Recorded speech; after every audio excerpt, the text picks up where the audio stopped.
தந்தி TV நேயர்களுக்கு வணக்கம். RK நகர் தொகுதி இடைத்தேர்தல் எவ்வளவு பரபரப்பாக போயிட்டு இருக்கோ, கிட்டத்தட்ட அதுக்கு நிகரான ஒரு நிலைமையில தான் வந்து தயாரிப்பாளர் சங்க தேர்தல் போய்கிட்டு இருக்கு. இதுக்கு முன்னாடி இருந்த அணியர் வந்து ஒண்ணுமே பண்ணல அப்படின்னு சொல்லி ஒரு புது அணியினரா மாற்று அணியினரா 2 பேர் வந்து களம் இறங்கியிருக்காங்க. இது இல்லாம வந்து இன்னொரு புது அணியரும் உள்ள இறங்கியிருக்கு. உண்மையிலேயே என்னதான் பிரச்சனை, ஒரு 1212 பேர் இருக்கிறதுல என்னதான் பிரச்சனை அப்படின்னு பொதுமக்களே பார்த்து வியக்கிற அளவுக்கு நடந்துட்டு இருக்கு. நடிகர் சங்கம் பிரச்சனை முடிஞ்சு 1 வருஷம் ஆகுது. இந்த நிலைமையில திரும்ப தயாரிப்பாளர் சங்கத்திலையும் வந்து விஷால் களம் இறங்கியிருக்காரு. நிறைய அநீதி நடக்குதுன்னு சொல்லிட்டு இருக்காரு. ஸோ இதில் வந்து ஒரு நீண்ட அனுபவம் உடையவராக கிட்டத்தட்ட ஒரு 38 ஆண்டுகளுக்கு மேலே சினிமாவில் இருக்கக்கூடிய, இதுக்கு முன்னர் தலைவராக பதவி வகித்த, நிறைய முறைகள் வந்து துணைத் தலைவராக இருந்த திரு எஸ் ஏ சந்திரசேகர் தான் சந்திக்க போகிறோம். வணக்கம் சார். வணக்கம். திரு எஸ் ஏ சந்திரசேகர் அவர்கள் வந்து எங்களுக்கு தெரிஞ்சு வந்து தலைவராக வந்து இருந்திருக்காரு. அதுக்கப்புறம் வந்து ஒரு மிக நீண்ட ஒரு அனுபவம் உடையவராக இருக்காரு. அப்படி இருக்கும்போது திடீர்னு அவர் பொருளாளராக உள்ள போட்டியிடுறதுக்கான காரணம் என்ன? துணைத் தலைவராக இருந்தப்போ ஒரு எலெக்ஷன் வந்துச்சு. அப்போது திமுக தோல்வி அடைந்தது. அப்போ ராமநாராயணன் என்ன பண்ணார்னா, தலைவராக இருந்தவர் ராஜினாமா பண்ணார். அதனால வேற வழி இல்லாமல் ஒரு துணைத் தலைவர் தலைவராக்கப்பட்டேன். அது ஒரு 5-6 மாதம் நடந்துச்சு. அது உடனே எங்கள் எலெக்ஷன் வந்துச்சு. எல்லாரும் என்ன பண்ணாங்க, சார் நீங்கள் 5 மாதம் 6 மாதம் நல்லா பண்ணீங்க, ஸ்ட்ரிக்டாக இருந்தீங்க, நீங்களே தலைவருக்கு நில்லுங்க அப்படின்னு சொல்லிட்டு பலரும் என்னை வற்புறுத்தி எனக்காக வந்து உழைச்சாங்க, கொண்டாங்க. தலைவர் ஆகிட்டேன் நான். ஆனால் தலைவரான பிறகு ஒரு பெரிய லெவலுக்கு கொண்டாடணும்னு நினச்சி அந்த இடத்துல போய் உட்கார்ந்தேன். ஆனால் என்னென்னா, இப்போ நான் ஜெயித்தது சரியில்லை, இவர் ஜெயித்தது தப்பு அப்படின்னு கேஆர் அவர்கள், இன்னைக்கு இன்னொரு அணியில் போட்டியிடுற ராதாகிருஷ்ணன் அவர்கள்லாம் சேர்ந்து கோர்ட்டுக்கு போனாங்க. அது கேஸ் ஓடிக்கிட்டே இருக்கு.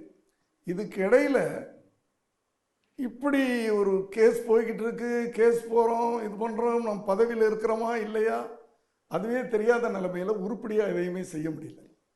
இருந்தாலும் அந்த காலகட்டத்தில் நீங்கள் பார்த்தீங்கன்னா சுமார் 7,34,00,000 எங்களால் சேர்க்க முடிஞ்சது. அது இல்லாமல் கேபிள் டிவி ரைட்ஸ் கொடுப்போம். அதுக்கு முன்னாடி 2,000 ரூபாய்க்கு மாதத்துக்கு 2,000 ரூபாய்க்கு போய்கிட்டு இருந்த கேபிள் டிவி உரிமை மாதத்துக்கு 30 லட்சத்துக்கு பப்ளிக் ஏலம் விட்டு நாங்கள் பண்ணோம். இது ஒன்று பண்ணேன். அடுத்தது இந்த இன்டர்நெட்டுக்கெலாம் நிறைய மெசேஜ் போகுது நம்ம சினிமாவை பற்றி, அதுக்கு ஒரு ரைட்ஸ் கொடுத்தோம். இப்படிலாம் பண்ணோம். இதெல்லாம் பண்ணியிருந்தா இன்னும் நமக்கு நிதி வந்திருக்கும். ஆனால் எங்கள் சங்கத்துக்குள்ளேயே இருந்தவங்க என்ன பண்ணாங்கன்னா, தன்னுடைய கிளிப்பிங்ஸை தனியாக கொண்டு போய் கொடுக்குறது அப்படின்னு உடைச்சிடுறாங்க. அதாவது நான் வந்து கேஆர் வந்து எதிரியை நம்பலாம் போல இருக்கு. ஏன்னா கையில் எதிர வர்றாரு, கையில் கத்தி இருக்குது, ஜாக்கிரதையாக இருக்கு. கூட இருக்கிறவங்களாம் நண்பர்கள் நினச்சிட்டு இருந்தேன். உங்களுடைய அணியில் உங்க கூட இருந்த எங்கள் அணியில் கூட இருந்தவங்களாம் நண்பர்கள் நினச்சிட்டு இருந்தேன். ஆனால் அவங்களே எதிர்பார்க்காம இந்த பக்கம் ஒரு குத்து, இந்த பக்கம் ஒரு குத்து, இப்படி. அது ஏன் நடந்ததுன்னு தெரிஞ்சுக்கலாமா சார்? அவங்களுக்கு நான் ரொம்ப ஸ்ட்ரிக்டாக இருப்பேன் சார். எல்லாமே வந்து சங்கத்து பணத்தில் நம்ம என்ஜாய் பண்ணணும் அப்படின்றது வந்து எனக்கு அது உடன்பாடு இல்லை. நம்ம சங்கத்துக்கு சர்வீஸ் பண்ண வந்திருக்கோம். அந்த காசை வந்து நம்ம என்ஜாய் பண்ண வரல. அதான் அந்த சர்வீஸ் பண்ணுறதுக்கு வரும்போது ஏன் வந்து இத்தனை போட்டி சர்வீஸ் பண்ணுறதுக்கு வந்து இத்தனை பேர் வந்து இல்லை, இங்கே இது வரைக்கும் இருந்தவங்க ஒன்றுமே செய்யலை. இப்போது திரு விஷால் அணியில் பார்த்தீங்கன்னா கடந்த 10 ஆண்டுகளாக வந்து சங்கமே செயல்படலை, ஒன்றுமே நடக்கலை அப்படின்னு ஒரு பகிரங்கமான ஒரு குற்றச்சாட்டு இருக்கிறாங்க. ஒன்றுமே சார், ஒன்றுமே நடக்கலைன்னா இப்போ நான் சொன்னேன்ல, இப்போ நான் சொன்னதெல்லாம் நடந்ததா இல்லையா? அதை நடக்கப்படாமல் செய்தவர்கள் இருக்கிறாங்க. விஷால் அணின்றது நான் என்ன சொல்கிறேன்னா சார், நமக்கு தொழில்னு ஒன்று இருக்குது, ஆதாரமான தொழில்.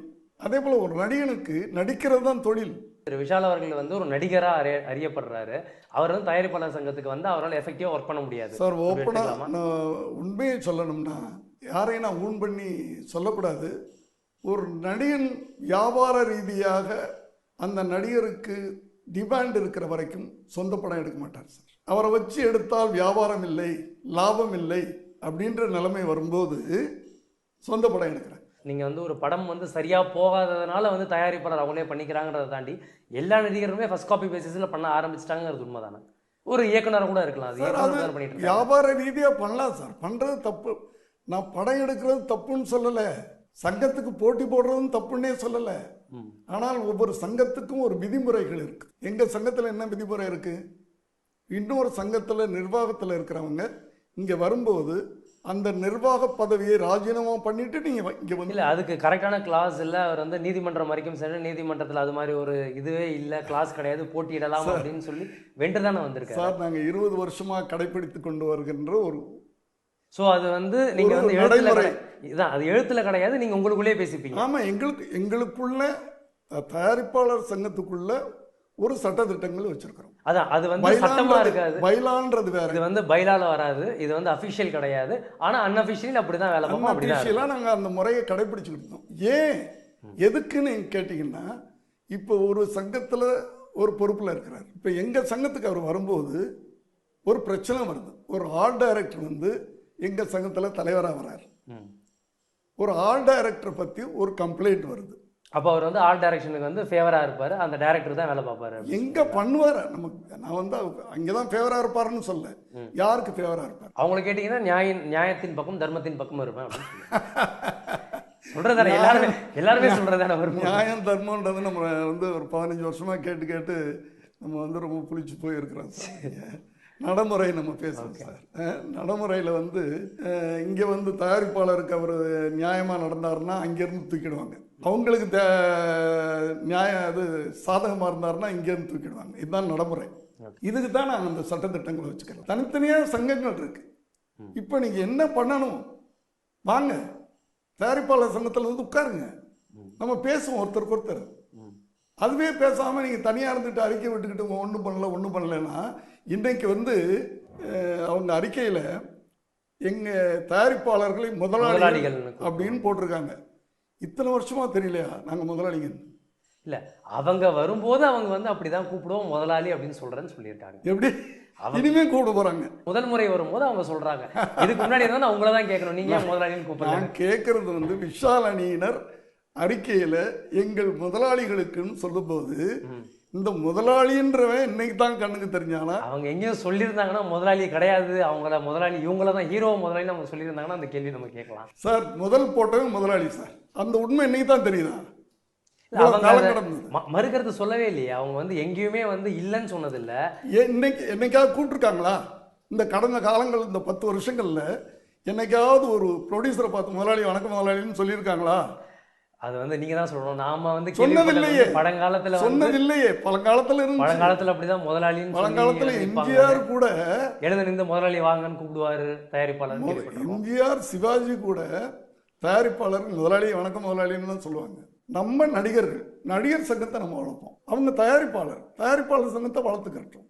ஏதாவது பிரச்சனைகள் வரும்போது 2 பேரும் சில இடங்கள்ல வந்து தயாரிப்பாளர் சங்கத்துல இருக்கவங்க வந்து சரியான முறையில அவங்களுக்கு வந்து அணுகலனாவோ இல்ல அவங்களுக்கான நியாயம் அங்க கிடைக்கலனாவோ அப்போதானே ஒரு மாற்றம் தேவைன்னே வரும். ஒரு மாற்றமே அப்போதானே வர ஆரம்பிக்கும். மாற்றம் தேவை என்று வரும்போது நாங்கள் எங்களுக்குள்ளேயே அது கரெக்ட் பண்ணிக்கிறோம் சார். இப்போ நான் வந்து ஒரு தயாரிப்பாளர் தானே, எனக்கு முன்னாடி இருந்த நிர்வாகம் சரியில்லை அப்படின்னு தானே நான் வந்து இப்போ போட்டிக்கு வந்திருக்கேன். 4 வருஷமா வீட்டில் சும்மா தானே இருந்தேன். எனக்கே கடந்த நிர்வாகம் சரியில்லை. ஆனா உங்க மேல ஒரு குற்றச்சாட்டு அப்படின்னு சொல்லும்போது, தலைவரா இருக்கும்போது வந்து நீங்க வந்து ரொம்ப ஆக்டிவா செயல்படல. நீங்க தலைவரா சொல்றேன், செயல்பட விடலை. என்ன நீங்க தேர்ந்தெடுத்தது வந்து தப்பான ஒரு தப்பா ஆகி போச்சு. அந்த டைம் அது தப்பாகி போச்சு. அதனால தான் ஃபீல் பண்ணி இந்த தரம் அதுக்கேற்ற மாதிரி முடிவு எடுத்திருக்கிறேன். இப்போ புதுசா வர அணியினர் வந்து எதுவுமே செயல்பட தயாரிப்பாளர் சங்கம்ல நத்திங் இஸ் வெல் வித் தயாரிப்பாளர் சங்கம் சொல்லி அவங்க உள்ள வராங்க. நீங்கள் உங்களுடைய பார்வையில் கடந்த 2 ஆண்டுகள் எப்படி பார்க்குறீங்க சார்? கடந்த 2 ஆண்டுகள் வந்து அவங்க சொல்கிற அதே குற்றச்சாட்டை நானும் ஒத்துக்கிறேன். அதில் வந்து மறுக்கிறதுக்கு ஒன்றுமே இல்லை. பதவியில் இருந்தவர்கள் தங்களை காப்பாற்றி கொண்டார்களே தவிர தயாரிப்பாளர்களை காப்பாற்றவில்லை என்பது நிதர்சனமான உண்மை. சரி, என்ன அவங்க செய்யலைன்னு சொல்ல முடியுமா? தயாரிப்பாளர் சங்கம்ல இதை நீ செய்யல அப்படின்னா என்ன சொல்லுவீங்க? எதையுமே செய்யலையே. கொஞ்சம் எதையுமே ஸ்பெசிஃபிக்காக வந்து சிறுபடங்களுக்கு மானியம் வாங்கி கொடுக்கல. சிறுபடங்களுக்கு ரிலீஸ், பெரிய படங்கள் இப்படியும் சின்ன படங்கள் இப்படியும் அப்படின்னு அது பண்ணலை. சிறுபடங்களுக்கு பண்ணலை. பைரசி வருது. அந்தந்த நடிகன் தான் போராடி, அந்தந்த தயாரிப்பாளர் தான் போராட வேண்டியிருந்ததே தவிர ஒரு சங்கம் போராடல. இப்படி பல விஷயங்கள் சொல்லிட்டே போகலாம். இப்போ இந்த 3 விஷயத்துக்குமே வந்து இவங்க வந்து அந்த டேட் ரெகுலேஷன்ஸ்க்கு வந்து தியேட்டருக்கு வந்து எக்ஸிபிட்டர்ஸ்க்கு பல முறை வந்து கூட்டம் கூட்டணும், அது வந்து கடைசி வரைக்கும் நடக்கல அப்படின்னு கூட்டமே வந்து போடலையே. சொல்றாங்க. இந்த ரெகுலரைசேஷனுக்காக இந்த 2 ஆண்டுகள் அவங்க கூட்டம் போடல. ரெகுலரைஸ் பண்றதுக்கு வந்து ட்ரை பண்ணி அது நடக்கல அப்படிங்கிறது அவங்களுடைய பதிலா ட்ரையே பண்ணல.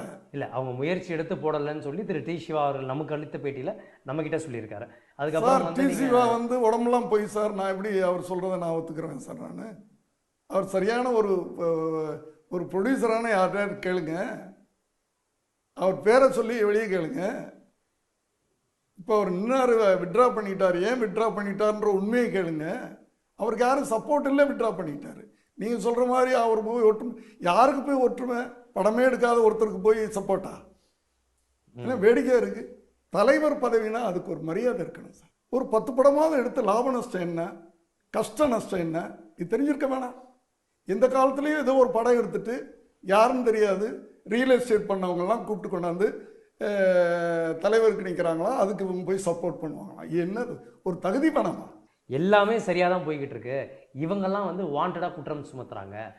என்ன நடந்ததுங்கிறத வந்து பார்க்காமலே இவங்களை வந்து பேசுகிறாங்க அப்படின்னு. சார் போன முறை நடந்த தயாரிப்பாளர் கூட்டத்தில் நீங்கள் எத்தனை முறை பங்கு பெற்றீங்கன்னு தெரிஞ்சுக்கலாமா சார்? போன முறை நடந்த தயாரிப்பாளர் கூட்டத்தில் எத்தனை முறை நீங்கள் போஸ்ட்லேயே நான் இல்லை, எனக்கு பிடிக்கல. அவங்க வந்து 2 மாசத்துலேயே அவங்க சரியில்லைன்னு தெரிஞ்சு போச்சு. அதனால அந்த சங்கம் எங்கே இருக்குன்னு எனக்கு தெரியாமல் நான் வீட்டில் உட்காந்து. அதனால் நீங்கள் அந்த பக்கம் திரும்ப அணுங்க என்ன நடக்குதுன்னு. ஆனால் என்ன நடக்குதுன்னு மட்டும் வந்துக்கிட்டே இருக்குது. எனக்கு விஷயத்தை மட்டும் அங்கேருந்து கேட்டுக்கிட்டு இருக்கீங்க. கேட்டுக்கிட்டு இல்லை, காதுபட. ஏன்னா நான் தானே ஓட்டு கேட்டவன். அதனால உங்ககிட்ட எல்லாரும் சொல்லிக்கிட்டு இருக்காங்க. ஆமாம், ஒரு 250 தயாரிப்பாளர்கள் என் மண்டபத்தில் கூடி இந்த 2 வருஷத்தில் என்ன நடந்துச்சு, எதுக்காக என்கிட்ட ஓட்டு கேட்டீங்க, இப்போ என்ன பண்ண போறீங்க அப்படின்னு கேட்டாங்க. அதுக்கு பிறகுதான் நான் இறங்கினேன். நான் ஸோ நீங்கள் வந்து மற்ற தயாரிப்பாளர்களுடைய ஒரு வற்புறுத்தலின் பேரில் செஞ்சாகணும் கிடையாது. அவங்க கேள்விகளுக்கு நான் பதில் சொல்லணும்ல. நான் ஃபோன் பண்ணி, அப்பா இவங்களுக்குலாம் ஓட்டு போட்டு, நான் நிற்கல, எந்த போஸ்ட்ல நிற்கல, அப்பா இவங்களுக்குலாம் ஓட்டு போடுப்பா, நல்லது செய்வாங்கப்பா, நல்லது நடக்கும்பா அப்படின்னு கேம்பெயின் பண்ணேன். அவங்களுக்குலாம் நான் பதில் சொல்லணுமா வேணாமா? ஸோ அதை ரெக்டிஃபை பண்ணுற மாதிரி திரும்ப நீங்களே பொறுப்புக்கு வந்து நீங்களே. அதே தான் நான் நினைக்கிறேன். உங்கள் மேலே ஒரு குற்றச்சாட்டு உங்கள் பீரியடில் இருந்த போதே வந்து சரி, நீங்கள் வந்து பார்ஷியலி ஒரு பார்ட்டி ஓரியன்டாக பார்ட்டி சைடில் தான் இருந்தீங்க அப்படின்னு. ஏதாவது ஒன்று கேட்டால் ஐயோ ஆளுங்கட்சி இதெல்லாம் பண்ண முடியாது அப்படின்ற ஒரு தோரணை நான் வந்து நீங்கள் அப்படி இருந்ததா? ஒரு நாள் கூட, அதாவது அந்த டைமில் நான் ஏடிஎம்கேக்கு தார்மீகமாக சப்போர்ட் பண்ணேன் எலெக்ஷனில். அதற்கு பிறகு வெற்றி அடைந்த பிறகு அந்த அம்மாவை போய் பார்த்து மாலை போட்டதோட சரி. அதற்கு பிறகு அந்த அம்மாவை நான் பார்த்தேன்னு யாரையா சொல்ல சொல்லுங்க. இல்லை, ஆனால் சங்கத்தில் வந்து ஏதாவது ஒரு விஷயம் சார், நான் வந்து எந்த கட்சியும் கிடையாது சார். இத்தனை வருஷமா 35 வருஷமா ஆளுங்கட்சிக்கு எதிராக வந்து சங்கத்தில் வந்து போக முடியாது அப்படின்னு நீங்கள் சொல்லியிருக்கீங்களா? இல்லை இல்லை, அப்படிலாம் கிடையாது. அது மாதிரி ஒரு நிகழ்வு நடந்ததே கிடையாது. சும்மா அதெல்லாம் வந்து என் மேலே சொல்லப்படுகின்ற ஒரு தவறான குற்றச்சாட்டு. எலெக்ஷன் கேம்பெயின்லாம் முடியுது, ஜெயிச்சு வந்துடுறாங்க முதலமைச்சராக. அதுக்கப்புறம் வந்து நீங்கள் அவங்கள சந்தித்து வந்து ஒரு ஃபோட்டோ எடுக்கிறீங்க. அதை வந்து சுவரொட்டியாக வந்து எல்லா இடத்துலையும் வந்து ஒட்டுறீங்க. அப்போ போடும்போது வந்து யார் ஒட்டுனது இது? அதாவது எனக்கு தெரிஞ்சு நான் ஒட்டல. இல்லை, அதை நான் இப்போ சொல்லிடுறேன். நீங்கள் முதலமைச்சர் ஆனதுக்கப்புறமா அவங்கள சந்தித்து ஒரு புகைப்படம் எடுக்கிறீங்க. அடுத்த நாளே வந்து அது சுவரொட்டிகளாக எல்லா இடத்துலையும் ஒட்டப்படுது. அதில் வந்து எங்கள் ஆதரவினால் வெற்றி பெற்ற அப்படின்னு பேரை போட்டு முதலமைச்சர் அப்படின்னு சொல்லி நீங்கள் ஒட்டுறீங்க. இதை ஆதரவினாலும் கிடையாது, நான் கிளீனாக சொல்கிறேன், தவறான வார்த்தை யூஸ் பண்ணாதீங்க, நான் ஒத்துக்க மாட்டேன்.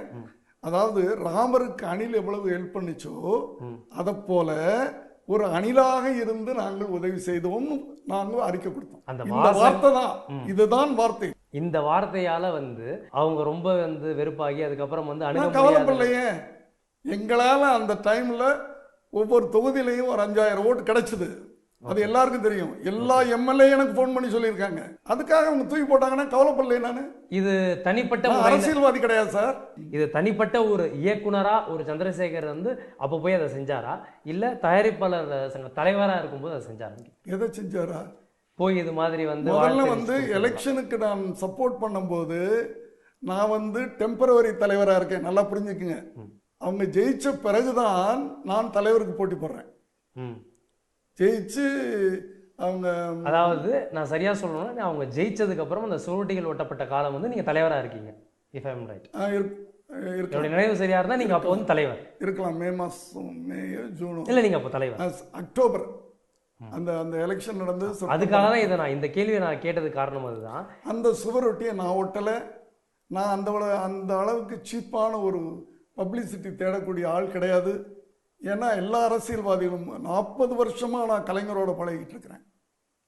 இன்னைக்கு வரைக்கும் நான் டிஎம்கே கிடையாது. நான் யார்கிட்டையும் இது வரைக்கும் எந்த பதவிக்கும் போய் நின்னது கிடையாது. எனக்கு தேவையும் இல்லை. நான் உழைச்சி இந்த நிலைமைக்கு வந்திருக்கிறேன். ஸோ அதுக்கப்புறமே வந்து கவர்மெண்ட்டுக்கும் தயாரிப்பாளர் சங்கத்துக்கும் இந்த ரிலேஷன்ஷிப் அது பாதிக்கப்பட்டது உண்மையா? அது பல காரணங்கள் இருக்கலாம் சார். அதுக்கு வந்து நான் சரியாக காரணங்கள்லாம் சொல்ல முடியாது. இல்லை சார், நீங்கள் வந்து இருக்கும்போது உங்கள் மேலே ஒரு வெறுப்புணர்ச்சி வந்துடுது. அதுக்கப்புறம் அப்படி நீங்கள் இருக்கும்போது அந்த இடத்துல ரிஃப்ளெக்ட். நான் நியாயமாக நடந்துக்கிட்டு இருக்கேன். நியாயமான ஒரு வார்த்தையை சொன்னேன். அதுக்காக என் மேலே அவங்க வந்து ரியாக்ட் பண்ணி எங்கள் சங்கத்துக்கே அவங்க சப்போர்ட் பண்ணலைன்னா அப்படியாப்பட்ட மோசமான ஒரு சிஎம் இருந்திருக்கிறாங்கன்னு கேட்குறீங்களா நீங்கள்? அப்படியான்னு நான் கேட்குறேன். இருந்துதான் நான் கேட்குறேன். இருந்தது இல்லைன்னு நான் சொல்லலை. இருந்துதான் நான் உங்களை கேட்குறேன். இருந்திருக்கலாம். பட் அது வந்து அதை எப்படி நான் சொல்கிறேன்னு தெரியல. நான் தான் காரணம் இல்லை. நான் பேரை சொல்ல விரும்பல. ஓகே. இன்னொரு நண்பர் வந்து மதிமுகலேருந்து இங்கே வந்திருக்கிறாரு. ஓகே. இப்படி நிலைமைகள் இருந்தது. உங்க மேல ஒரு அதிருப்தி வந்து ஏன் அங்க இருந்த ஈஸியெல்லாம் உங்களுக்கு அகேன்ஸ்டா ஒரு வாக்கு போட்டு அதெல்லாம் ஏன் நடந்தது சார்? அதெல்லாம் பாலிடிக்ஸ். எனக்கு பாலிடிக்ஸ் தெரியாது. நான் ஸ்ட்ரெயிட் ஃபார்வர்ட். ஓகே. நான் ஸ்ட்ரெயிட் ஃபார்வர்ட். ஒரு லேபர் பிரச்சனை வந்துச்சு. அந்த லேபர் பிரச்சனையில் வந்து கவர்மெண்ட் கேட்டுக்கிட்டாங்க. அது நான் ஒத்துக்கிறேன். கவர்மெண்ட் கேட்டுக்கிட்டாங்க. அது நம்ம சரத்குமார் அவர்கள் தான் பெப்சி பிரச்சனை இல்லை, நம்ம சரத்குமார் அவர்கள் தான் எங்களை எல்லாரையும் கோட்டை கூட்டிட்டு போனார். ரொம்ப வேடிக்கையான விஷயம். இங்க அத்தனை பேரையும் ஆபீஸ் பேர் அத்தனை பேரையும் கோட்டை கூட்டிட்டு போனார். அந்த ஒரு உடன்பாடு எங்களுக்கும் பெப்சி பீப்புளுக்கும் ஒரு உடன்பாடு. அதுல கையெழுத்து போடணும். அத்தனை ஆபீஸ் பேரும் கையெழுத்து போடுறாங்க. இங்க நான் யாரையும் கம்பல் பண்ணல. மினிஸ்டருக்கு முன்னாடி அத்தனை ஆபீஸரும் கையெழுத்து போடுறாங்க. நான் வெறும் இன்னசென்ட் சார். நேராக வந்து வீட்டில் படுத்துட்டேன். மீதி எல்லாரும் சங்கத்துக்கு போய் என் மேலே நம்பிக்கை எல்லாம் தீர்மானம் பண்ணுறாங்க. கையெழுத்து போட மாட்டேன்னா அந்த இடத்துல கையெழுத்து போட மாட்டேன்னு சொல்லியிருக்கேன் கோட்டையில். நீ ஆம்பளைன்னு ஒத்துக்கிறேன். நான் எல்லாரும் கையெழுத்து போட்ட பிறகுதான் நான் கையெழுத்து போட்டேன். அதுதான் வேடிக்கை. அதில் எல்லாரும் கையெழுத்து போட்டால் நான் போடுறேன் அப்படின்னு சொன்னேன். எல்லாரும் கையெழுத்து போட்ட பிறகு நான் கையெழுத்து போட்டு அந்த இடத்துல சார் எனக்கு ஏதாவது நான் பண்ண தப்புன்னு தெரிஞ்சிருந்தால் கேளுங்க. நான் ஏதாவது தப்புன்னு தெரிஞ்சிருந்தா அங்கே போயிருப்பேன் சார் கவுன்சிலுக்கு. நான் வந்து ரொம்ப ஈஸியாக எடுத்துட்டு வீட்டில் வந்து படுத்துட்டேன். நான் அந்த இடத்துல வந்து முடிவெடுக்கிற பொறுப்பும் முடிவெடுக்க வேண்டிய ஒரு முழு சுதந்திரம் உங்களுக்கு இருந்ததா அப்படின்றது சார். தலைவராக நான் வந்து தனிப்பட்ட முறையில் ஒரு அராஜகமாக எப்பவுமே முடிவெடுக்கக்கூடாதுன்னு நினைக்கிறேன் சார்.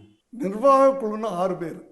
அந்த 6 பேரும் சேர்ந்து தான் முடிவெடுக்கணும்னு நினைப்பேன். ஸோ நீங்கள் வந்து முன்னாடி பேசுனீங்க என்ன பண்ணலாம் அப்படின்னு பண்ணிட்டு அவங்க தானே வர்றாங்க. இப்படி கையெழுத்து போடணும்னு அவங்க தானே கூட வராங்க. கேட்டதுக்கு எல்லாரும் வந்து ஓகே நான் கையெழுத்து போட வரேன் எங்களுக்கு முழு திருப்தின்னு சொல்லிட்டு வர்றாங்க. கையெழுத்து போடுறாங்க. நான் வந்துட்டேன். மீதி எல்லாரும் கவுன்சிலுக்கு போய் இசி மெம்பரையும் கூப்பிட்டு என் மேல் நம்பிக்கை எல்லாம் தீர்மானம் பண்ணுறாங்க. அதான் சொல்கிறேன் கூட இருந்தவங்க. அந்த இடத்துல தான் நீங்கள் வந்து யோசிச்சீங்களோ அரசாங்கம்னா அரசாங்கத்தை எதிர்த்து போக முடியாது, போகணுன்னா போட்டு தான் ஆகணுன்ற மாதிரி நீங்கள்? சார் அதில் வந்து நான் உண்மையை ஒத்துக்கிறேன். நான் வந்து இந்த கவர்மெண்ட் அந்த கவர்மெண்ட் அந்த கட்சி இந்த கட்சின்னு சொல்ல. ஒரு சங்கம் வச்சு நடத்துகிறோம். நம்ம சங்கம் ஒரு கட்சியின் சார்பாக இருக்கு, ஆளுங்கட்சியின் சார்பாக இருக்கக்கூடாது. ஆனால் ஆளுங்கட்சி நமக்கு ஹெல்ப் பண்ணுற நிலைமையில் இருக்கணும். அவன் தான் புத்திசாலி. அதை நான் பண்ணுறேன். ஒரு டாக்ஸ் ஃப்ரீ வேணும், அது வேணும், இது வேணும், நிறைய பிரச்சனைகள் இருக்கு. நம்ம அதை எதிர்த்து ஒன்றும் பண்ண முடியாது. அது எந்த கவர்மெண்ட்டாக இருந்தாலும் சரி, ஆளுங்கட்சியை நம்ம வந்து ஆதரவு கொடுக்கணும்னு தேவையில்லை. அது வேற. அந்த கட்சிக்கு நம்ம சப்போர்ட் பண்ணணும்னு தேவையில்லை. ஆனால் அதனுடைய உதவி, ஆளுங்கட்சியுடைய உதவி நம்ம சங்கத்துக்கு தேவை. அதை புரிஞ்சுக்கிட்டு நம்ம நடக்கணும். தயாரிப்பாளர் தானும் வந்து நீ நல்ல ஒரு நண்பராக தான் இருந்துட்டு இருந்தீங்க. எப்போ உங்களுக்குள்ள ஒரு பிரச்சனை வந்தது? சார் இப்போ நண்பர் தான் சார் அவர். எங்களுக்கு அவருக்கும் எந்த பிரச்சனையும் கிடையாது. என்னுடைய ஆதங்கம் அவர் எப்படின்னா சார், எல்லாரையும் அணைச்சு போகணும்னு நினைக்கிறார் சார். எல்லாரையும் அணைச்சு போகணும்னு நினைக்கும் போது எதையுமே செய்ய முடியாமல் போயிடும். நானே வெளிப்படையாக சொல்லுவேன், நான் ரொம்ப ஸ்ட்ரெயிட்டு சார். இது தானும் வந்து எப்பவுமே கொஞ்சம் அப்படி வளைஞ்சு கொடுப்பாரு அப்படின்னு. இந்த தரம் என்னன்னா ரொம்ப வளைஞ்சு கொடுத்துட்டார். இந்த கேள்வி வந்து உங்ககிட்ட இப்போ நான் கேட்காம போனால் ரசிகர்கள் வந்து கோவப்படுவாங்க. தவிர்க்க முடியாத ஒரு கேள்வியாகவும் இருந்துகிட்டு இருக்கு. மக்கள் இயக்கம் எந்த அளவில் செயல்பட்டுக்கிட்டு இருக்கு? மக்கள் இயக்கம் எந்த அளவுக்கு செயல்படுதுன்னு நீங்கள் மக்கள் இயக்க தலைவர் விஜய்கிட்ட தான் கேட்கணும். சரி, நடிகர் விஜய் அவர்கள் அரசியலுக்கு வருவார், அதையும் அவர்கிட்ட தான் கேட்கணும். உங்களுடைய பார்வை நான் கேட்கிறேன், ஒரு சார், இயக்குனரா, ஒரு தயாரிப்பாளரா. என்னுடைய பார்வை, தனிப்பட்ட பார்வை, நான் ஒரு 10 வருஷத்துக்கு முன்னாடி அரசியல் ஆர்வம் இருந்தது. ஏன்னா அரசியல்வாதிகள் நிறைய பேரோட பழகியிருக்கிறேன். அந்த ஆர்வம் இருந்தது. ஏன்னா ஆல்ரெடி எனக்குள்ள ஒரு சோஷியல் மைண்ட் இருந்ததுனால சர்வீஸ் பண்ணணும், ஏன்னா சம்பாதிச்சிட்டேன், சர்வீஸ் பண்ணணும் அப்படின்னு ஒரு 10 வருஷம் வரைக்கும் இருந்தது. ஆனால் கொஞ்சம் கொஞ்சமாக அப்படி வரும்போது அரசியல் ஒரு நினைச்சாவே அசிங்கமாக இருக்கு, நினைச்சாவே அசிங்கமாக இருக்கு. சரி, அப்படியாப்பட்ட இடத்துல போய் நம்ம என்னத்தை போய் க்ளீன் பண்ண முடியும்? யாராவது ஒருத்தர் இறங்கி அதை க்ளீன் பண்ணணும் இல்லையா? அது அப்படியே ரொம்ப நாளாக வச்சுக்கிட்டு இருந்தா அப்புறம் முதல்ல அந்த விழிப்புணர்வு இப்போ ஒரு மெரினாவில் வந்த மாதிரி மக்களுக்கு ஒரு விழிப்புணர்வு வரும். இந்த காலம் வந்துருச்சு. இப்போ இப்படி வரும்போது நான் அரசியலுக்கு வருவேன். ஒரு 1212 பேர் தான் இருக்காங்க, அதுக்குள்ள இருக்கிறவங்களுக்கு இவ்வளவு பிரச்சனையா அப்படின்னு பார்க்குற ஒரு பொதுமக்களுக்கு நீங்க என்ன சொல்லுவீங்க? சினிமா இப்போ சினிமா எப்படி அதில் ஒரு ஸ்க்ரீன் பிளே, ஒரு கிளைமேக்ஸு, ஒரு ஃபைட்டு, ஒரு சாங்லாம் இருக்குதோ அந்த மாதிரி எங்களையும் பார்த்து பொதுமக்கள் சிரிச்சுக்கிட்டு இருக்கிறாங்க. இவ்வளவுதான். அது நல்லா தெரியுது. ஆனால் போகிற இடங்களெல்லாம் கேட்குறாங்க. நன்றி திரு எஸ்எஸ்சி அவர்களே, இவ்வளோ நேரம் நீங்கள் உங்களுடைய கருத்துக்களை பகிர்ந்ததுக்கு உங்களுடைய நல்ல முயற்சி வெற்றி பெற வாழ்த்துக்கள். நன்றி சார். டி சிவா அவர்கள் நம்முடைய நேரார். வணக்கம். வணக்கம். எப்படி இருக்கீங்க? நல்லா. டி சிவா அப்படின்ற இந்த பேர் ரொம்பவே பிரபலமான ஒரு பெயர்னே சொல்லலாம். திரையுலகத்தில் தயாரிப்பாளர் சங்கமாக இருக்கட்டும், இல்லை அதுக்கப்புறம் நடிகராக நீங்கள் பண்ணும்போதும் சரி, மக்களிடையே தெரிஞ்ச ஒரு பெயர் தான். அப்படி இருக்கும்போது அதுவும் தானு அவர்களால் முன்னிறுத்தப்பட்ட டி சிவா திடீர்னு இல்லைப்பா எனக்கு இதெல்லாம் வேணாம், நான் வாபஸ் வாங்கிக்கிறேன், நான் எல்லாரோடையும் ஒன்றா இருக்க நினைக்கிறேன் அப்படின்னு விலகுவதற்கான காரணம் என்ன? இதெல்லாம் வேணாம்லாம் இல்லை, இதெல்லாம் வேணும் தான். முக்கியமாக தயாரிப்பாளர்களுக்குள்ள ஒரு ஒற்றுமை வேணும், தயாரிப்பாளர்கள் ஒரு அணியாக இருக்கணும்னு ஆசைப்பட்டேன். அதுக்கான முயற்சிகள் எடுத்து பார்த்தோம், அது சரியாக அமையலை, காலம் அதுக்கு கை கொடுக்கல. ஸோ என்ன முடிவு பண்ணேன்னா, சரி எல்லாத்தையும் கேட்டிருக்கிறத விட முதலாள நாம் வெளியே வந்துடுவோம், குறைந்தபட்சம் நம்மகிட்ட இருக்கிற ஸ்ட்ரென்த்தை எடுத்துகிட்டு போய் நாம் ராதாகிருஷ்ணனுக்கு ஆதரவு கொடுத்து அவர் ஜெயிக்க வைக்கணும்னு முடிவெடுத்தோம். இதை தானு சார் அவர்கள் முன்மொழிந்தார். தம்பி இப்படி பண்ணிடலாம்னா தாராளமாக பண்ணலானே, நமக்கு அந்த மாதிரிலாம் பதவிக்கு வந்தவன் அந்த ஆசைலாம் கிடையாது, உடனடியாக நம்ம எல்லாருமே ஒற்றுமையாகி ஜெயிக்கணுன்றது தான் முக்கியமான விஷயம் அப்படின்னு முடிவு பண்ணி அவர் ஆதரிச்சிட்டோம். பதவிக்கு வர ஒரு இது கிடையாது, தானவர்களால் அந்த பதவியே வேணாம் நமக்கு நினைக்கும் போது நீங்கள் ஏன் அப்போ போட்டிட்டீங்க முதல்ல? இல்லை, அதை எப்படின்னு கேட்டேன் சார், போட்டி ஒரு யாராவது இணைச்சிடலாம், போட்டியில் இருப்போம். அதாவது முதல்ல வித்ட்ரா பண்ணுற டேட் வரைக்கும் வெயிட் பண்ணி பார்த்தோம், அன்றைக்கும் செட்டில் ஆகலை. அதாவது நீங்கள் அடிக்கடி இது நடக்கும். ஏன்னா அந்த அறிவிச்சதுக்கப்புறம் கூட நாங்கள் சொல்லிட்டு முன்னாடி ஒரு போர்டு வச்சுருவோம், ஒரு போட்டியிலேருந்து விலகி கொண்டாடுமா. தானு சார் சொன்னால் நீ நில்லு, மற்றவங்களை காம்ப்ரமைஸ் பண்ணி வைக்கிறேன்னாரு. மற்றவங்க காம்ப்ரமைஸ் ஆகலை, அதனால் நான் என்ன பண்ணேன், நான் காம்ப்ரமைஸ் ஆகிட்டேன். பதவி அப்படிங்கிறது அது ஒரு சர்வீஸ் ஓரியன்டான பதவின்னு சொல்லலாமா? நிச்சயமாக சர்வீஸ் ஓரியன்ட், நோ டவுட். ஒரு சர்வீஸ் ஓரியன்ட் பதவின்ற போது இத்தனை பேர் அதில் போட்டி போட்டு நான் வரணும் அப்படின்றது சர்வீஸ் பண்ணுறதுக்கு அத்தனை பேர் அதில் வரணும்னு விரும்புகிறாங்களா? சார், எவ்ரி டைம் இதுக்கு சர்வீஸ் பண்ணுறதுக்கு ப்ரொடியூசர்ஸ் ஆசைப்படுவாங்க, அதுக்கு வருவாங்க, ப்ரொடியூசர்ஸில் போட்டி இருக்கும். இன்னொரு சங்கத்திலேருந்து முறை ஒரு போட்டி வர்றது இப்போ தான் வருது, ஃபஸ்ட் டைம். எதை காரணத்தினால விஷால் உள்ளே வராருன்னு நீங்கள் பார்க்குறீங்க?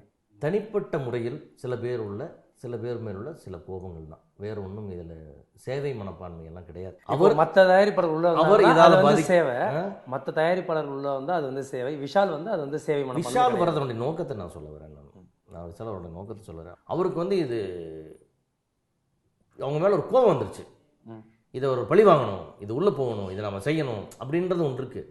பட் அதில் ப்ராக்டிக்கலாக என்ன கஷ்டன்றதை நம்ம சொன்னால் அவருக்கு புரியல. எனக்கு கூட விஷால் தகுதி இல்லாதவன்றக்காக நம்ம வர சொல்கிறது கிடையாது, யாருக்கு என்ன தகுதின்னு ஒன்று இருக்குது. தயாரிப்பாளர் சங்கத்துக்கு பதவி வரும்போது அவன் ப்ரொஃபஷனல் ப்ரொடியூசராக இருக்கணும், தயாரிப்பாளரை பற்றி கவலைப்படுறவங்களாக இருக்கணும், தயாரிப்பாளருக்கு சிந்திக்கிறவங்களாக இருக்கணும். இப்போ நான் வந்தால் என் தயாரிப்பாளனுடைய பிரச்சனை என்ன, டே டு டே ப்ராப்ளம் எனக்கு தெரியும், அந்த ரிலீஸில் அவன் என்ன ப்ராப்ளத்தை ஃபேஸ் பண்ணுறான்னு தெரியும், அவன் என்ன ஹெல்ப் பண்ணணும்னு எனக்கு தெரியும். அவங்களுக்கு இவரோட ஆங்கிள் வேறு, என்னோடய ஆங்கிள் வேறு. அவருக்கு நடிகன் என்ற ரத்தம் தான் பேசும், எனக்கு தயாரிப்பாளர் ரத்தம் தான் பேசும். விஷாலுடைய ப்ராப்ளம் இருந்தது அப்படின்னு சொல்கிறீங்க, அது தனிப்பட்ட வகையில் ஒருத்தரோட இருந்திருக்க வாய்ப்பு கிடையாது, தனிப்பட்ட முறையில் போய் சண்டை போட வாய்ப்பு கிடையாது. ஒரு பதவியில் இருக்கிறவரோட அந்த பதவியில் இருக்கிறவர் அதற்கான தேவையை செய்யலைன்ற பட்சத்தில் தான் அந்த பிரச்சனையே வரப்போகுது. அப்படின்னா அப்போ அந்த பதவியில் இருந்தவங்க அவருக்கு சரியான வகையில் தீர்வு காணலன்னு சொல்லலாம். அப்படி இல்லை சார், எந்த தீர்வையுமே உங்களுக்கு சாதாரணமாக வந்தால் தான் சரியான தீர்வு, எதிர்ப்பு வந்தால் சரியான தீர்வு இல்லைன்னு நினச்சக்கூடாது. தீர்வு தான். அவர் என்ன சொல்றாருன்னா, தயாரிப்பாளர் வந்து ஒரு சங்கமாவே செயல்படலை அப்படின்னு ஒரு குற்றச்சாட்டை வைக்கிறார். அது வந்து அவருடைய அறியாமையை காட்டுது. அவருக்கு எதுவுமே தெரியல இந்த சினிமா இண்டஸ்ட்ரி பற்றின்னு விஷயம் தான் தெரியுது. ஏன்னா அவங்கெல்லாம் வந்து ஃபோக்கஸ்டாகவே இருந்துட்டுவாங்க சார். அவங்க வாழ்க்கை, அவங்க கேரவன், அவங்க லைஃப்னு இருந்தவங்க. இவர் கொஞ்சம் வெளியே போய் சில போராட்டங்களை பண்ணுவார், நடிகர் சங்கத்துக்கு வந்தார், அதெல்லாம் ஓகே. இந்த செக்டார் என்னென்னு அவங்களுக்குலாம் தெரியாது. இன்றைக்கி அவங்க அறிவிக்கிற திட்டங்கள் எல்லாமே நாங்கள் வச்சுருக்க திட்டங்களுடைய டெவலப்மெண்ட். நாங்கள் 5000 கொடுத்துட்டு இருந்தால் அவங்க 10,000 சொல்கிறாங்க. நாங்களும் இந்த எலெக்ஷனில் 10,000 தான் அறிவிக்க போகிறோம்னு அவங்களுக்கு தெரியும். ஏன்னா எவரி டியூர் சீரும் சார். போனலே முன்னாடி 2,500 இருந்தது, போன எலெக்ஷன் 5000 ஆகணும். இப்போ விலைவாசலாம் ஏறிட்டு 10,000 ஆக போகிறோம். அவங்களும் 10,000 ஆகியிருக்காங்க, நாங்களும் 10,000 ஆகியிருக்கோம். இது 60 வயதுக்கு மேலானவர்கள் நாங்கள் கொடுத்துட்ருக்கிற ஸ்கீமோட டெவலப்மெண்ட்டை அவங்க சொல்கிறாங்க. 60 வயசு கீழே இருக்கிற விரும்பத்தொகை 1500 ஆகிறது நாங்கள் கொடுத்துருக்கிறத அவங்க 3000 சொல்கிறாங்க. நீங்கள் புதுசாக ஒன்றுமே சொல்லலை. இந்தியாவிலேயே ஒரு அசோசியேஷன் ஒரு மெம்பர்ஸ்க்கு இவ்வளவு பண்ணும் அப்படின்றது வந்து இதை தவிர வேறு எங்கேயுமே கிடையாது. வரிசையாக சில விஷயங்களை மட்டும் உங்களுக்கு சொல்லிடுறேன் நான். அது அந்த அந்த இந்த நன்மைகளை அவங்க சொல்லவே மாட்டாங்க. நம்ம படம் எடுக்காத எங்களுடைய சீனியர் ப்ரொடியூசர்ஸ் அண்டு படம் எடுக்க முடியாமல் இருக்கிற எக்ஸ் ப்ரொடியூசர்ஸ்க்கெல்லாம் நாங்கள் என்ன பண்ணிட்டுருக்கோம் நான் சொல்கிறோம். ஒரு தயாரிப்பாளர் 60 வயதை தாண்டி விட்டால் மாதம் 5000 ரூபாய் உதவித்தொகை அவங்களுக்கு விரும்பி கேட்டால். வசதியானவங்க கேட்குறதில்ல, இல்லாதவங்க கேட்குறாங்க, தரோம். 60 வயசு கீழே இருக்கிறவங்க எங்களுக்கு சிரமமாக இருக்குன்னு சொல்லி கேட்டாங்கன்னா மாதம் 1500 ரூபா. கேள்வியே கிடையாது, நோ கொஸ்டின் சார். தயாரிப்பாளர் மகளின் திருமணத்துக்கு 1 லட்சம் தரோம், மகனுக்கு 50,000 ரூபாய் தரோம். இதெல்லாம் பத்திரிக்கை கொடுத்தோன்னா கொடுத்துருவோம். கல்லூரி படிப்புக்கு வருஷத்துக்கு 30,000 ரூபாய் ஒருத்தருக்கு. ஓகே. பள்ளி படிப்புக்கு வருஷத்துக்கு 15,000 ரூபாய். இது போக மற்றபடி ஏதாவது அசம்பாதம் நடந்தால் அதற்கான தொகைகள் தனி. அது இல்லாமல் மெடிக்கல் இன்சூரன்ஸ் இந்த இன்சூரன்ஸ் வந்து பர்சனலாக நீங்கள் கூட கிரியேட் பண்ண முடியாது. ஒரு நபருக்கு 4 லட்சம் ரூபாய் வீதம் ஒரு குடும்பத்தில் 6 பேருக்கு தர்றோம். எங்கேயுமே எங்கள் மெம்பரை விட்டு கொடுக்குறதே இல்லை. இந்த மெடிக்கல் இன்சூரன்ஸ் பற்றி பேசும்போது தான் ஒரு தயாரிப்பாளர் ஒருத்தர் வந்து அந்த இன்சூரன்ஸை வச்சுக்கிட்டு போய் பார்க்கும்போது ஆஸ்பத்திரியில் கிட்னி டயாலிசிஸ் பண்ணணும் அப்படின்னா கிடையாது, அதெல்லாம் இந்த இன்சூரன்ஸ் போடல அப்படின்றாங்க. நீங்கள் போட்டிருக்க மெடிக்கல் இன்சூரன்ஸ்லேயே முறைகேடு நடந்திருக்கு சார். மெடிக்கல் இன்சூரன்ஸ் வந்து ஒரு இன்சூரன்ஸ் கம்பெனி ஏஜென்ட்ஸ் வந்து பேசுகிறாங்க. ஒரு வருஷத்துக்கு 60 லட்ச ரூபா பிரியும், 60 லட்ச ரூபா அந்த கம்பெனிக்கு செக் கொடுக்குறாங்க. இன்சூரன்ஸ்ன்றது அவங்க போய் பண்ணுறாங்க. இது ஒரு ஏஜென்ட்ஸ் வராங்க, ஒரு டீம் வருது, வேலை பார்க்குறாங்க. இது ஏதாவது முறைகேடுன்னு பேச, இதில் வேணால் முறைகேடு பேர், இதெல்லாம் முறைகேடு பேச வேண்டிய அவசியமே இல்லை. இதெல்லாம் ஜென்னுனாக போயிட்டுருக்கு. டே கேருக்கு இன்சூரன்ஸ் கிடையாது. டயாலிஸ் என்பது டே கேர். ஓகே. அதுக்கு இன்சூரன்ஸ் கிடையாது. ஓகே, புரியுதுங்களா? ஓகே. அதே மாதிரி வந்து நீ காலையில் போய் அட்மிட் ஆகி சாயங்காலம் வெளியே வேண்டியது இன்சூரன்ஸில் கவர் ஆகாது. கிடையாது. இதெல்லாம் இந்த லைஃப் இன்சூரன்ஸில் கவர் ஆகாது. இதெல்லாம் தெரிஞ்சுதான் நம்ம செய்கிறோம். அதே மாதிரி எனக்கு டயாலிஸ் பண்ணிவிட்டேன், எனக்கு 10 எனக்கு 12 வந்து கேட்குறவங்களுக்கு ஸ்பெஷல் கேஷாக எவ்ரி மந்த் ஈஸியில் பாஸ் பண்ணி நாங்கள் காசு கொடுக்குறது உண்டு. அதான் இப்போ நீங்கள் இந்த அறிக்கையில் வெளியிட்டிருக்க மாதிரி இதில் வந்து நீங்கள் வந்து பல விஷயங்களை வந்து இப்போ நீங்கள் சொல்கிற எல்லாத்துலேயுமே திரும்ப கொடுத்துருக்க நலத்திட்டங்களையும் இதையே தான் வந்து ப்ரைஸ் அதிகப்படுத்தி கொடுத்துருக்கீங்க இல்லையா? அதையே தான் சார். யாருக்கு என்ன தேவை? கல்விக்கு உதவி தேவை, மருத்துவத்துக்கு உதவி தேவை, வயசானவங்களுக்கு உதவி தேவை. இதுதான் இந்த மெம்பர்ஸ்க்கான தேவை. படம் எடுக்கிறவங்களுக்கு தான் வேறு வேறு புது புது உதவிகள் தேவை. ஓகே. இது படம் எடுக்காதவர்களுக்கான உதவிகள் இதை நாங்கள் செஞ்சுட்டு இருக்கோம். நீங்கள் நிலம் பார்க்க போன செலவுலேயே ஒரு 27 லட்சம் ரூபாய் வந்து போய் பார்க்கறதுக்கு மட்டுமே எழுதியிருக்கீங்க. அதெல்லாம் காட்ட சொல்லுங்க. நான் இமிடியேட் ஆதாரம் இருக்குன்னு சொல்லி இருந்தால் 27 லட்சம் நான் கொடுத்துறேன். சரி. அப்போ ஆனால் ஒரு செலவு இருக்குன்னு நிலமாக போனால் ஒரு டெம்போ டிராவல் எடுத்துகிட்டு போயிருப்பாங்க. ஒரு 5000 ரூபா வாடகை கொடுத்துருப்பாங்க. போனவங்க மத்தியான சாப்பாடு வாங்கி கொடுத்துருப்பாங்க. இது இருக்காதா? அது கூட இல்லை. ஸோ நீங்கள் வந்து ஒரு இந்த லட்சக்கணக்கில் ஆனாலும் மிகைப்படுத்தல்ன்றீங்க. அதெல்லாம் ஒன்றுமே கிடையாது. சும்மா அந்த போனதுக்கான வண்டி வாடகை, அன்றைக்கி மெம்பர்ஸுக்கு சாப்பாடு வாங்கி கொடுத்து அது ஒரு 5 பைசா எக்ஸ்ட்ரா. யாருக்கும் இது புரோக்கரேஜோ கமிஷனோ இடம் வாங்கணும். எத்தனை பேர் போவீங்க இடம் பார்க்க தெரிஞ்சுக்கலாம்? 10-15 பேர். இன்ட்ரெஸ்ட்டும் கமிட்டி மெம்பர்ஸ் கூப்பிடுவாங்க சார். எவ்வளோ பேர் வராங்களோ அவ்வளோ. நிறைய பேர் வரமாட்டாங்க வேறு. அது எல்லாரையும் கூப்பிடுவோம், ஆனால் வரமாட்டாங்க. இதே மாதிரி இன்னொரு குற்றச்சாட்டை வந்து ஒரு 60லேருந்து 70 மெம்பரை வந்து நீங்கள் டைரெக்டாக வந்து உள்ள மெம்பராக சேர்த்ததில் வந்து கணக்குகளை வந்து பேங்க்கில் வந்து வைக்காமல் தனிப்பட்ட வகையில் பைசா வாங்கி சேர்த்துருக்கீங்கன்னு ஒரு குற்றச்சாட்டு. தனிப்பட்ட முறையில் எதுவுமே சார். எல்லா மெம்பருக்கும் அங்கே ரெசிப்ட் இருக்கும். அதாவது கேஆர் அவர்களுடைய பீரியடில் ஒரு நம்பிக்கையில்லா திருமணத்தில் ஒரு தோல்வி விட்டு போனதுக்கப்புறம் வங்கி கணக்கெல்லாம் முடக்கப்பட்ட ஒரு சூழ்நிலை ஒன்று வந்துச்சு. அந்த நேரத்தில் வந்து செக்கில் வாங்க முடியாதுன்னு ஒரு சுச்சுவேஷன் இருந்துச்சு. அப்போ வந்து இந்த டே டு டே எக்ஸ்பென்ஸுக்கு வந்து சம்பளம்லாம் கொடுக்கணும் இல்லைங்களா? அப்போ வந்து அந்த மெம்பர்ஷிப்பில் வந்து 50,000 ரூபாய் வந்து ட்ரஸ்ட்லையும் 50,000 ரூபாய் சங்கத்தில், அந்த 50,000 ரூபாய் ட்ரஸ்ட்டில் மட்டும் செக்கை வாங்கிட்டு 50,000 ரூபாய் கேஷில் வாங்கி அது அந்த மாத செலவுகள் என்னென்ன சம்பளங்கள் பட்டுவாடங்கள் நடந்ததுன்றது எல்லாம் வவுச்சரோட பிரமாதமாக ஆடிட் பண்ணி போன ஜெனரல் பாடி வரைக்கும் நாங்கள் வந்து இதை நீங்கள் கொடுத்துட்டீங்க. ஆடிட் பண்ணி எல்லாமே அக்கௌண்ட்ஸ் பாஸ் ஆகிருக்கு. இது எல்லாம் தெரியும். ஏன்னா இதெல்லாம் நிர்வகிக்கக்கூடியவர் டிஜி தியாகராஜன். இந்த இண்டஸ்ட்ரி இருக்கிற 1200 பேருமே ஒப்புக்கொள்ளக்கூடிய ஒரு ஜெனியூனான ஒரு நல்லவர், படித்தவர், பண்பாளர், பெரிய குடும்பத்திலிருந்து வந்தவர். அவர் இதை பார்த்துக்கிறார். அவரை தாண்டி ஒரு பைசா கூட சங்கத்தில் தவறு நடக்குது. ஏன்னா ஒரே விஷயம் சொல்லி நாங்கள் எந்த நிர்வாகிகளும் எந்த விதமான பண விஷயம் தலையிட மாட்டோம். ஒரு தயாரிப்பாளர் சங்கமா நீங்க என்ன பண்ணிருக்கீங்க ஒரு தயாரிப்பாளர்களுக்குன்னு தெரிஞ்சுக்கலாமா? சரி, அதாவது சார் நான் வந்து 10 வருடங்கள் குற்றச்சாட்டு கேட்குறாங்க. நான் இப்போ ரீசெண்டாக இருக்கிறதுல மட்டும் கேட்குறேன். 10 வருஷம் வேண்டாம், நான் 4 வருஷமா செயலாளர் அதில் மட்டும் பேசுகிறேன். 4 வருடங்கள் நான் செயலாளராக இருந்திருக்கேன், அதில் பேசுகிறேன். ஓகே. நான் செயலாளராக இருந்த பொழுது கேஆர் அவர்கள் பதவி விட்டு போயிட்டு நானும் ராதாகிருஷ்ணன் அவர்களும் தியாகராஜன் முனை நிர்வாகிகள் மட்டும்தான் இருக்கணும். அப்போ தான் சங்கத்தை நடத்த வேண்டிய சூழ்நிலை வருது. அப்போ தான் வந்து விளம்பரம் வந்து தறிகட்டு ஓடிக்கிட்டு இருக்கு. இப்போ ஞானவேல் ராஜா என்ன பண்ணுறாரு, அலெக்ஸ் பாண்டியன் படத்துக்கு ஒரு 5 கோடி ரூபா பப்ளிசிட்டி பண்ணுறாரு. அவர் வந்து இங்கே வடபாளையிலிருந்து பீச் வரைக்கும் கட் அவுட் வைக்கிறாரு. எந்த ரோட்லையும் பர்மிஷன் வாங்க மடிச்சு நொறுக்குறாங்க, 2 நாளில் தூக்குறாங்க, ஏதோ நடக்குது, விளம்பரம் பண்ணுறாங்க. தாரும் அவர் வந்து அவர் சம்மந்தப்பட்ட நடிகர்கள்ட்ட போய் நல்ல பேர் வாங்கியிருக்கோம். நான் இப்படியெல்லாம் பண்ணுறேன்னு யாருக்குமே கால் ஷீட் கொடுக்காம அவருக்கு மட்டுமே வாங்கிக்கிறக்காக ஒரு ரூட்டை போட்டு அவர் ஒரு வேலையை பார்க்குறாரு. இதை பார்த்து பயந்து போய் ஐயோ நான் பண்ணலேன்னு என்னடா அவன் சொல்லி எஸ்கேப் பண்ணி கம்பல்சனில் போய் அவரு 4 கோடி ரூபா செலவு பண்ணி விளம்பரம் பண்ணுறாரு. அவர் ஆர்டிஸ்ட் நல்ல பேர் வாங்குறாரு, அவர் பண்ணுறாருன்னா இப்படி இண்டஸ்ட்ரி தறிக்கிட்டு போய் இப்போ என்னென்னு கேட்டிங்கன்னா இவங்க என்ன பண்ணுறாங்கன்னா ஒரு 20 சீட் போஸ்ட் அடிக்கிறாங்க. அடிச்சோன்னு இந்த எண்டில் தான் அந்த வரைக்கும் வாள் கொட்டிடுறாங்க. இப்போ அன்றைக்கி அந்த வாரம் ரிலீஸ் ஆகிற சின்ன படங்களுக்கு போஸ்ட்டுக்கு இடம் கிடைக்கல. தயாரிப்பாளர் சங்கம் நானும் ராதாகிருஷ்ணனும் தியாகராஜனும் கடுமையான நடவடிக்கை எடுத்து அத்தனை ஹோர்டிங்கையும் பேன் பண்ணி இந்த விளம்பர கட்டுப்பாடை டிராஸ்டிக்காக குறைச்சி இதில் எல்லாம் கொடுக்கலாம், இதில் எல்லாம் கொடுக்கூடாது, இத்தனை பேப்பர் தான், இத்தனை புக்கு தான் சொல்லி எல்லாத்தையும் சிஸ்டம் பண்ணோம். ஓகே.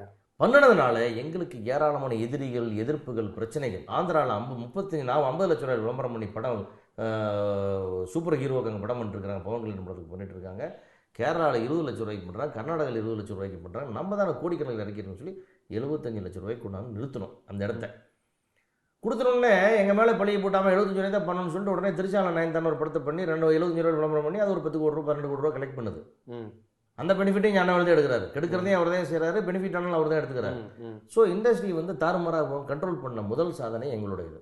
அதற்கப்புறம் தானசார் தலைமையில் நாங்கள் வந்ததுக்கப்புறம் முதலாக இது எல்லாத்தையும் கொண்டு வந்தோம். 7 ஸ்லாட் புதிய தலைமுறை, தந்தி, விஜய் டிவி, ராஜ் டிவி உட்பட 7 சேனலில் 7 டிவியில் டெய்லி ½ ஹவர் கவுன்சிலுக்கு ஃப்ரீ ஸ்லாட் வாங்கணும். வெறும் கவுன்சிலுக்கு 500 ரூபா கொடுத்தீங்கன்னா 7 டிவியில் விளம்பரம் வரும்.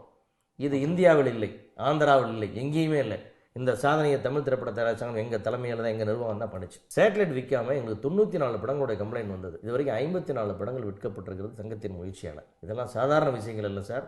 இதே கமல் சாருடைய உத்தம வில்லன்லேருந்து, ரஜினி முருகன்லேருந்து, மொட்டை சிவாலிருந்து, வானவராயன் வல்லவராயன்லேருந்து இன்னைக்கு வெளி வரப்போகிற ஜெயிக்கிற போகிற வரைக்கும் அத்தனை சிறிய பெரிய படங்கள் எந்த பேதம் இல்லாமல் இன்னைக்கு நடந்த விழித்திரு படம் வரைக்கும் அத்தனை படங்களுக்கும் இரவு பகலாக பேச்சுவார்த்தை நடத்தி போராடி அந்த பிரச்சனைகளை தீர்த்து ரிலீஸுக்கு கொண்டு வரோம். இதுவும் நாங்கள் தான் செஞ்சுட்டு இருக்கோம். ஸோ இவ்வளோ விஷயங்கள் வந்து சொல்லியிருக்கீங்க. அப்போது தயாரிப்பாளர் சங்கம்ல வந்து வேலையே நடக்கலை அப்படின்ற ஒரு குற்றச்சாட்டை வைக்கும்போது அது வந்து சரிதானோ அப்படின்ற ஒரு எண்ணத்தை கொடுத்து அங்கேயும் வந்து இத்தனை தயாரிப்பாளர்கள் அங்கே வந்து முகம் தெரியாதவங்க யாருமே கிடையாது, எல்லாருமே முகம் தெரிஞ்சவங்க, நல்ல நீடூழி வந்து இதில் அனுபவம் கொண்ட ஒருத்தர்கள் தான் இருக்காங்க. என்ன ரீசனாக இருக்கும்னு நினைக்கிறீங்க அங்கே போகிறதுக்கு? யாரெல்லாம் முகம் தெரிஞ்சவங்கன்னு சொல்லுங்கள். கட்டாயமாக பிரகாஷ்ராஜ் அப்படிங்கிறவர் வந்து முகம் தெரிஞ்ச ஒரு நடிகர் தான் இல்லையா, தயாரிப்பாளர் இல்லையா? பிரகாஷ்ராஜ் அவர்கள் வந்து மிக மிக மிக மிக சிறந்த படங்களை கொடுத்தவர். இன்னும் சொல்ல போனால் தேசிய விருது படங்களையும் வந்து கொடுத்துருக்காரு அவருடைய தயாரிப்பில். ஸோ அதனால் அவரை வந்து நீங்கள் நல்ல தயாரிப்பாளர்னு சொல்லிட முடியும். அருமையான தயாரிப்பு தான் சொல்கிறேன். உலகத்திலே மிக சிறந்த மனிதர்களில் ஒருவர், மிக சிறந்த தயாரிப்பாளர். தன் வாழ்நாளில் சம்பாதித்த அத்தனை சம்பாத்தி 90% சினிமாவிலேயே விட்டவர். புரியுதுங்களா? அதுக்கு நான் சொல்ல வரல. அவர் தான் நீங்கள் கேட்டீங்க தயாரிப்பாளரான. இல்லை, தயாரிப்பாளர் ப்ரொஃபஷனல் ஆக்டருங்க ஃபர்ஸ்ட், அப்புறம் தான் நீங்கள் தயாரிப்பாளர். அவர் நடிகர், அதில் மாற்று கருத்து இல்லை. தயாரிப்பாளராக பிரகாஷ்ராஜ் என்ற நடிகர் தான் தயாரிப்பாளர். பிரகாஷ்ராஜ் என்ற தயாரிப்பாளர் நடிகர் ஆகலை. அது ரைட். நாளைக்கு ஒரு ஹிந்தி படம் கூப்பிட்டாங்கன்னா பிரகாஷ்ராஜ் அங்கே போய் வர தவிர இங்கே வந்து வர மாட்டார்ல. ஓகே சார், அங்கே போனால் சம்பளம் இருக்குது சார், பொழப்பு இருக்குது சார், வாழ்க்கை இருக்குது சார். அங்கே அதை விட்டுட்டு சோசியல் சர்வீஸ் பண்ணுறவங்க வர மாட்டாங்க. நாங்கள் எப்படின்னா எங்கள் வேலையோட வேலையை அதை பார்ப்போம். ரெண்டுக்கு டிஃப்ரென்ஸ் இருக்குது சார். நான் I'm talking about professional producers. அதாவது தயாரிப்பு மட்டுமே தொழிலாக இருக்கவங்க. இப்போ நீங்கள் வந்து விஷால தான் நடிக்கல, நான் தயாரிப்பு பண்ணுறேன்னு உங்களுக்கு ஒரு மாற்று கருத்து கிடையாது. அவர் ரிட்டையர்லாம் ஆவார் சார், அப்புறம் வரட்டும், ஒன்றும் பிரச்சனை இல்லைன்ற. நான் அவர் வந்து பண்ணுறேன், நான் பார்த்துக்கிறேன் அப்படின்னா அவர் வந்து நடிகர் சங்க செயலாளர் பதவியை தூக்கி ஓரமாக வச்சுட்டு இங்கே வந்து கோந்துக்கிட்டோம், வெல்கம் வாங்க போங்க. இல்லை, அவரால் அதை செய்ய முடியுன்ற போது நீங்கள் அவருக்கு அந்த வாய்ப்பு கொடுக்காம உன்னால் முடியாது. ஒருத்தர் நான் வந்து ஒரே நேரத்தில் ஒரு குதிரையை ஓட்டுவேன், அது இன்னொரு காலத்துக்கு ஒட்டகத்தில் வச்சுட்டு ஓட்டுவேன், நான் ஃபர்ஸ்ட் ப்ரைஸில் வாங்குவேன்னு சொன்னால் நம்பி ஏற்றுவீங்களா நீங்கள்? ஒரு பிரச்சனை என்று தயாரிப்பாளர் சங்கத்தில் ஒரு நடிகருக்கும் தயாரிப்பாளருக்கு பிரச்சனை என்றால் நடிகர் ஒருவர் தயாரிப்பாளர் சங்க தலைவராக வந்தால் அந்த உள்ளுக்குள்ள நடிகர் ரத்தம் பேசும், தயாரிப்பாளர் ரத்தம் பேசாது. நீங்கள் தயாரிப்பாளர் ஜஸ்டிஸ் கொடுக்க முடியாது உங்களால். விஷால் அப்படின்ற ஒருத்தர் முடிவில் தான் அங்கே எல்லாமே நடக்கும்னு நினைக்கிறீங்களா? அப்படி இல்லை சார். அங்கே இருக்கிற ஒரு பொருளாளர் வந்து தயாரிப்பாளர் சாதகமாக முடிவெடுத்தா அந்த நடிகர் சங்க செயலாளருங்கிற ரத்தம் அங்கே அந்த புத்தி இருக்குல்ல, அது வந்து அதை எதிர்க்கும். இதே போல் டிசி அவர்கள் சொல்ல கேட்டேன், படத்தை ரிலீஸ் பண்ணிடுங்க, நம்ம பைசா வந்து பரிசல் பண்ணிக்கலாம் அப்படின்றது. சரின்னு ஒரு படம் ரிலீஸ் ஆகுது ஒரு படத்துக்கு, ஏன் அதே மாதிரி ஒரு ஸ்டாண்ட் அங்கே எடுக்கக்கூடாதா? எது இதே மாதிரி ஒரு பிரச்சனை வரட்டுமே, அமௌண்ட் தர அவர் பிரச்சனையே அந்த வரட்டுமே. முடிவை நான் எடுத்தேன் அந்த சார். நான் ஃபோன் பண்ணி அந்த சம்மந்தப்பட்ட ஆர்டிஸ்ட்டு பேசி கருணாஸ்ட்டை பேசி அவரை சமாதானம் பண்ணி முடிவெடுத்து படத்தை ரிலீஸ் பண்ண வேலையை பார்த்துட்டு இவர் ஒத்துக்கல. சம்மந்தப்பட்ட நடிகர் ஒத்துக்கிறாரு, ஆனால் இவர் ஒத்துக்க மாட்டேங்கிறாரு. அதான் நம்மளுடைய எனக்கு கம்ப்ளைண்ட் வந்துச்சுன்றாரு. அதான் சொன்னேன். அது சார் அதுக்கு வந்து மைண்டு சார். நடிகர் சங்க செயலாளர் அவருடைய பேச்சை நான் கூட சொல்லுங்க, அவர் தயாரிப்பாளர் சங்கத்தில் வந்து வேலை செய்ய முடியாது. ஏன்னா உங்களுடைய பார்வை மட்டும் இல்லை சார். நீங்கள் வந்து நாய்க்கு பேசுகிறீங்க, பசுவுக்கு பேசுகிறீங்க, விவசாயிக்கு பேசுகிறீங்க, தயாரிப்பாளர் பேசுகிறீங்க, நடிகனுக்கு பேசுகிறீங்க. நல்ல விஷயம் தானே. இல்லை எத்தனை பண்ண முடியும்னு ஒன்று இருக்குது. நீங்கள் இதெல்லாம் நீங்கள் வந்து சார் இல்லை சார் படம் பண்ணிக்கிட்டு இருக்கும் இந்த வேலைகளை செய்ய. ஒரு நிமிஷம். நாய்க்கு பேசும்போது ஒரு நாள் பேட்டி, பசுவுக்கு பேசும்போது ஒரு நாள் கோயம்புத்தூர் விசிட்டு, விவசாயிக்கு பேசும்போது ஒரு நாள் டெல்லி விசிட்டு. நடிகர் சமூக சொந்த பிரச்சனை என்ன வேணா பண்ணிக்க எனக்கு தெரியாது. தயாரிப்பாளனுக்கு பேசுவது ஒரு நாள் பேட்டி அல்ல, இது வாழ்க்கை, ஒருத்தருடைய வாழ்வாதார பிரச்சனை. ஒரு எங்கள் ப்ரொடியூசருக்கு மட்டும்தான் சார் 10 செக்டாரில் பிரச்சனை இருக்குது. எனக்கு டிஸ்ட்ரிபியூட்டரோட பிரச்சனை இருக்குது, எக்ஸிபியூட்டரோட பிரச்சனை இருக்குது, நடிகனோட பிரச்சனை இருக்குது, டெக்னீஷியனோட பிரச்சனை இருக்குது, ஃபைனான்ஸோட பிரச்சனை இருக்குது. புரியுதுங்களா? இத்தனையும் டீல் பண்ணுற இடம் தயாரிப்பாளர் சங்கம். தயாரிப்பாளர் சங்கத்துக்கு வர கம்ப்ளைண்ட் அளவுக்கு வேறு எந்த அசோசியேஷன் கம்ப்ளைண்ட் வராது. ஏன்னா இங்கே பிரச்சனைக்கு உரியவன். ஒவ்வொரு வெள்ளிக்கிழமையும் வந்து எங்களுக்கு வந்து ஒரு முக்கியமான நாள். அந்த வியாழக்கிழமை வந்து தூக்கம் தொலைந்து தான் இருக்கும். தயாரிப்பாளர் சங்கம் பேசிக்கிட்டு இருப்போம் அப்படின்னு. பிரச்சனைகள் வந்து வராமலே அதை தீர்க்க முடியும் அப்படின்னு இவங்க சொல்கிறாங்க. பிரச்சனையை வரைக்கும் விட்டு அதுக்கப்புறம் உட்காந்து அதுக்கு ஒரு கட்ட பஞ்சாயத்து பண்ணி, கட்ட பஞ்சாயத்துன்ற டேர்ம் அவங்க வந்து எல்லா இடத்துலையும் பயன்படுத்துகிறாங்க. அசிங்கமான வார்த்தை கட்ட பஞ்சாயத்து பண்ணி அவமானமாக நினைக்கணும் அப்படின்னு. அவங்க வந்து அவங்க வந்து அதை அவங்க வர முடியாது, வரவே போகிறதுல வந்தால் அதை தான் செய்யணும் அவங்களும். ஏன்னா உட்காந்து 4 பேருக்கு வந்து பேசுறதுக்கு பேர் கட்ட பஞ்சாயத்துனா அது எப்படி கட்ட பஞ்சாயத்து ஆகும்? நீங்கள் வந்து தானுவர்களின் தலைமையில் நல்லா எல்லாமே நடந்ததுன்றீங்க.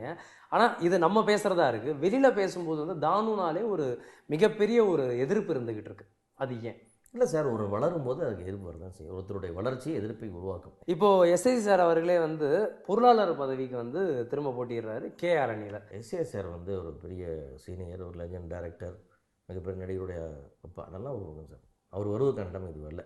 நான் சொல்கிறதுக்காக அவர் என்னை மன்னிக்கணும். ஏன்னா எனக்கு தனிப்பட்ட முறையில் எந்த விதமான அவர் கூட எனக்கு எந்த விஷயமே கிடையாது. 2011 அவர் தலைவராக இருக்கார்.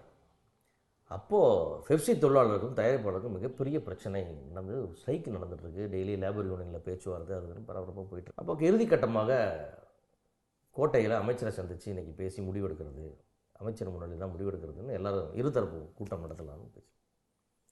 அப்போ மதியானம் 2 மணிக்கு எங்களுடைய அவசர செயற்குழு கூட்டம் போட்டு கவுன்சிலில் உட்காந்து ஒரு 10-12 தீர்மானங்கள், இப்படி ஒற்றுக்கொண்டால் மட்டுமே நீங்கள் கையெழுத்து போடணும், அப்படி இல்லை என்றால் இதை நீங்கள் கையெழுத்து போடக்கூடாது, உங்களுக்கு அதுக்கு அதிகாரம் இல்லைன்னு சொல்லி எங்களை ஆஃபீஸ் பேரர்ஸ் எழுதி, அப்போ நான் வந்து வைஸ் பிரசிடெண்ட்டாக இருக்கேன், எழுதி கொடுத்து எங்களை அனுப்புகிறாங்க.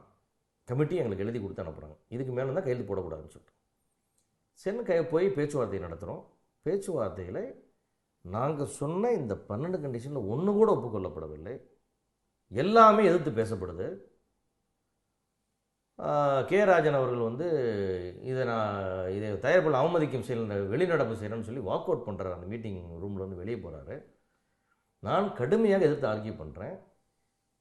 சார் வந்து என்னை கையை நீட்டி மிரட்டுறாரு. என்ன அரசாங்கத்தை எதிர்த்து பண்ணுறேன் நீ, அரசாங்கத்தை எதிர்த்துருக்க நீ அப்படின்னு திட்டுறாரு.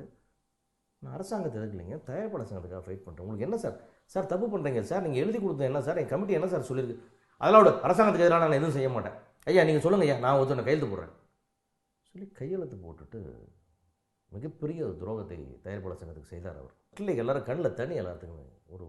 ஒரு மாதம் போராடி எதையுமே சாதிக்க முடியாமல் மொத்தத்தையும் விட்டு கொடுத்து, இதுக்காக 30 நாளுக்கு எவ்வளோ பெரிய எத்தனை கோடி இழப்பு சினிமாவில், எவ்வளோ ப்ரொடியூசர் லாஸ், இத்தனையும் விட்டுட்டு இதை மீறி ஒரு கையெழுத்து போட்டார், இது தப்பு அப்படின்னு சொல்லி கமில்நாத் நாசர் அவர்கள் தலைமையில் அவங்க தான் எல்லாத்தையும் கையெழுத்து வாங்கினாங்க.